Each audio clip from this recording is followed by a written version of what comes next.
Before this video starts, if you enjoyed this video, there are many more like it already on the channel, with many more like it to come in the future, so subscribe. I'm trying to hit 100,000 subscribers by the end of the year, so I would really appreciate it. I upload 6 days a week on this channel, so if you're looking for some consistent basketball talk, this is the place for it. Also, drop a like on this video. It only takes 1 second, and it makes a massive difference. Today, we are talking about the Cleveland Cavaliers, and before any of y'all give me shit for the gameplay in this video, I dare you to go and play with the Cleveland Cavaliers in 2K20. This was one of the most miserable experiences I've had in my life, because I recorded the gameplay a few times trying to get something that resembled not horrible, but this roster is just impossible to be decent with because players like Colin Sexton and Darius Garland do not translate well to 2K. Kevin Love really doesn't have much one-on-one scoring ability, so it was just a struggle to score, and you know what, you're just going to have to take what you can get because this is the best that I can do for you. So the gameplay sucks. Deal with it, all right? It's the Cleveland Cavaliers. They suck, and they don't even translate any positive way into 2K. So anyways, we're going to talk about the Cleveland Cavaliers today and what's in store for the future for them. We should first obviously take a look at the young guys on this team, particularly the guard situation they have going on between Colin Sexton and Darius Garland. There are a lot of people who believe that these two can play together, and I am not one of them. I fully believe that Colin Sexton cannot play the two. He is too small to do so, even if he's all right defensively at times, even though he came into the NBA being touted as a defensive guy, but he hasn't really been in the league so far. I don't think he can be a defensive guy as a shooting guard whatsoever, and I don't trust his jump shot. Now, thus far in his career, he has shot well from three, but the attempts have not been all that high, and to start this year, he shot really poorly from three. He just picked it up towards the end of the year. I just don't believe he's a shooter like that, so I don't believe he can play the two-guard spot, and I don't think he's a good enough playmaker to really be a full-time ball handler. And then with Darius Garland, he had a pretty disappointing rookie year. I didn't understand why the Cavaliers drafted him, being that they already had Colin Sexton, but yeah, he showed a lot of good signs. He's the type of guy that's thus far in his career who's been like, he clearly knows how to play the game. He has a lot of good moves. He makes moves where you're like, yeah, that guy can be a scorer, but it hasn't been consistent. He also hasn't been just hitting his shots in general. Like this year, he shot 40% from the field and 35.5% from three on about 5 attempts. Now that 3-point percentage is not bad, especially considering the context of the attempts. And he's definitely going to be a good shooter in the league, but the 40% field goal percentage and just 43% 2-point percentage is not amazing, and his assists are a little bit better than Sexton's, but I definitely wouldn't say he is a playmaker. Like, he averaged 31 minutes a game and about 4 assists per game this year, along with 2.6 turnovers, which is not an amazing ratio. But I also believe if you make him the lead guard, then his assist numbers would be better, whereas with Colin Sexton, in his rookie year, when he was the only guard, his assist numbers were the same as they were this year. So it's not like Darius Garland was a hindrance on him. He just really is not a playmaker like that. And in case you couldn't tell, I am leaning more towards the side of keeping Darius Garland and trading Colin Sexton. Now, the reason for this is just simply the fact that Darius Garland is a 3-point shooter, and when I watch them play, I just think Darius Garland is a better offensive player than Sexton, or I should say will be down the line, will be a better offensive player, because he obviously currently is not. He averaged 12 points and 4 assists on 40% shooting. Sexton averaged 21, 3 assists on 47% shooting, and 38% from three in about 4 attempts. So Sexton definitely has been a better offensive player than Garland, but I think 2-3 years from now, I'm going to bet on Darius Garland because I think his ability to create from beyond the arc is going to be very valuable. I think he can be a much better playmaker than Colin Sexton, and I think you could probably get more for Colin Sexton if you traded him right now. Not saying you do that right now, because I'd still probably wait on that one. But Darius Garland is the one I want to go with, and the reason why I say these two don't work, on top of the fact that I don't think Sexton can play the two, is that I believe Kevin Porter Jr. is going to be a very good NBA player and potentially even the best player on this team.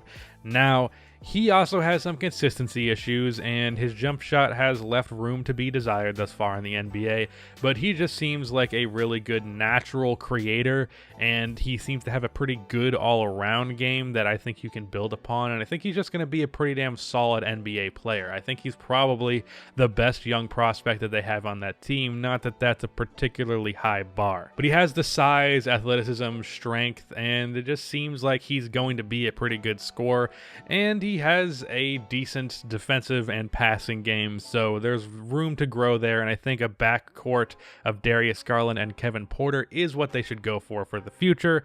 As for the other young dudes, there's Cedi Osman.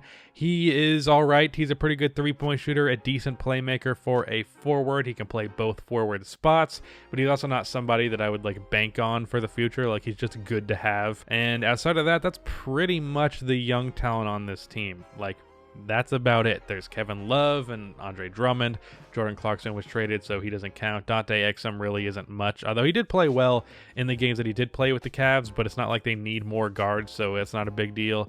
Yeah, I definitely would say that it's pretty dire in the young player department over in Cleveland, and I don't like the fact that they, at least for the next year, are committed to Andre Drummond and Kevin Love.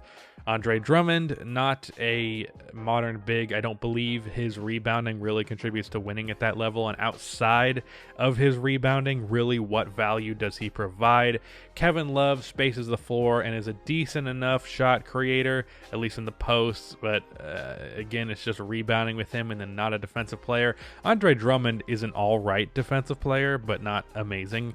And I just don't think he's really all that helpful to you. My opinion on Andre Drummond has gone all the way in the opposite direction this season from what it was to begin with, because at the beginning of the year, I did a Warriors rebuild type video where I suggested trading D'Angelo Russell for Andre Drummond, and now I would not suggest that whatsoever. So looking to the future with this team, it is interesting because you have a lot of vets on this team that have some decent value. It's also worth mentioning that Tristan Thompson had a pretty damn good year this year. He's a walking double-double, and he was good defensively, and he was actually showing some ability to create in the post to start the year. So I definitely say you can get some value out of him, and his contract is a pretty good deal.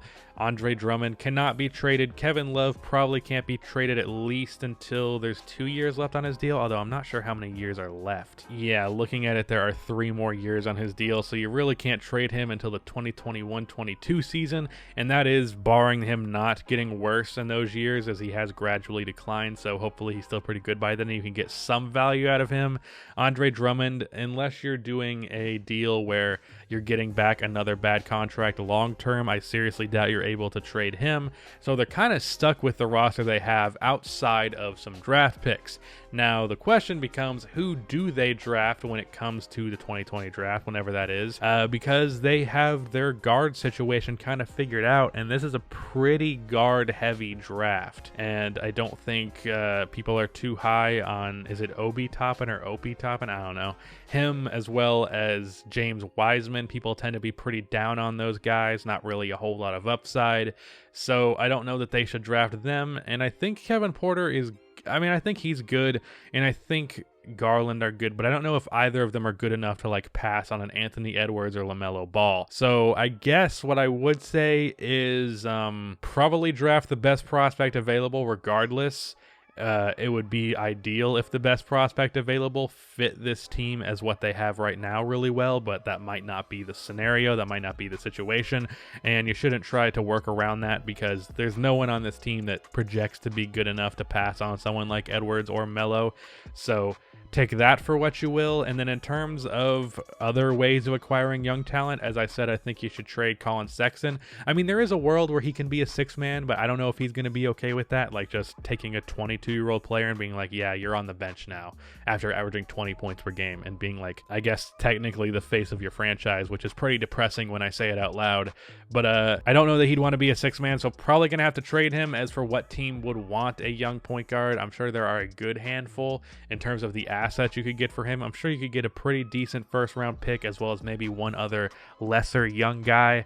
and then that's something to build upon. Again, Kevin Love, Andre Drummond can't be traded. Tristan Thompson probably can be. Maybe you move Osman if you feel like you can make some get a better player out of that. And outside of that, I mean, you're really just gonna have to wait this one out, because this team doesn't have much in terms of assets.